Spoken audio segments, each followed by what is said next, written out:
اس کو پانی پلایا۔ اللہ رب کریم نے اس نیکی کی بنیاد پر ان کی کوتاہیاں معاف کر دی کہ اللہ کی مخلوق جو تکلیف میں تھی اس کو فائدہ پہنچایا اس نے۔ تو یہ ہمارا دین ہے، ہماری شریعت ہے۔ عمل معمولی ہوتا ہے لیکن اجر عظیم۔ ایک اور نیکی بتا کے بات ختم کرتا ہوں۔ رسول اکرم صلی اللہ علیہ وسلم نے فرمایا، جو شخص رات عشاء کی نماز جماعت کے ساتھ پڑھے اور پھر اللہ کا ذکر کر کے سو جائے، سوتے وقت میں اللہ کا ذکر 33 مرتبہ وہی سبحان اللہ، 33 مرتبہ الحمدللہ اور 33 مرتبہ لا الہ الا اللہ، یہ ذکر کرے۔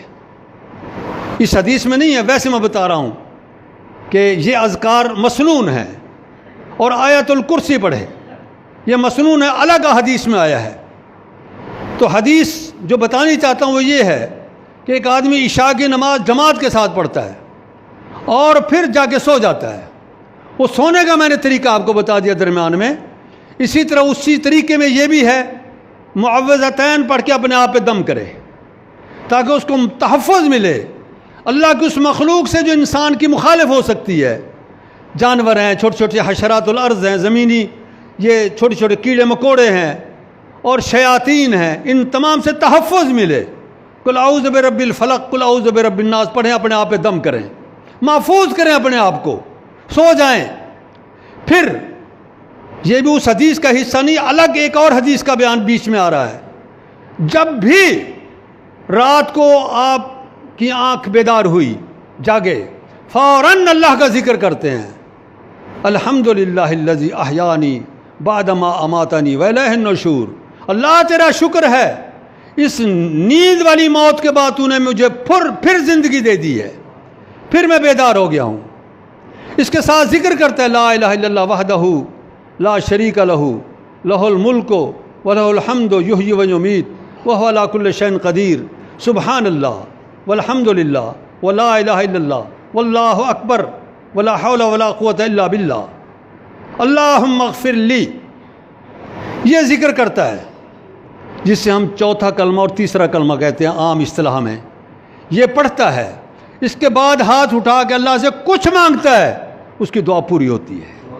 یہ ہے رسول اکرم صلی اللہ علیہ وسلم کا فرمان۔ اس کے بعد وہ پھر سو جائے، نیند کر لے۔ عشاء کی نماز جماعت کے ساتھ پڑھی، اذکار کر کے سو گیا، کبھی اٹھا تو ذکر کر لیا، پھر سو گیا، تہجد نہیں پڑھتا تو صبح کی نماز پھر جماعت کے ساتھ پڑھتا ہے۔ اللہ کے رسول صلی اللہ علیہ وسلم فرماتے ہیں کہ وہ یوں سمجھے کہ میں ساری رات اللہ کے قیام میں کھڑا رہا ہوں۔ اگر عشاء کی نماز جماعت کے ساتھ پڑھی اور جا سویا تو آدھی رات کے قیام کا ثواب مل گیا اس کو، اور پھر اسی صبح کی نماز جماعت کے ساتھ پڑھی، اللہ کا ذکر کیا تو پھر آدھی رات کا اور ثواب مل گیا۔ تو گویا یہ دونوں نمازیں پڑھنے سے وہ اللہ کے نزدیک یوں ہے کہ پوری رات اللہ کی عبادت کرتا رہا ہے، اللہ کے ہاں اس کا نیکی یہ لکھی جاتی ہے۔ عمل قلیلا واجر کثیرا، عمل تو معمولی ہے، اجر بہت بڑا ہے۔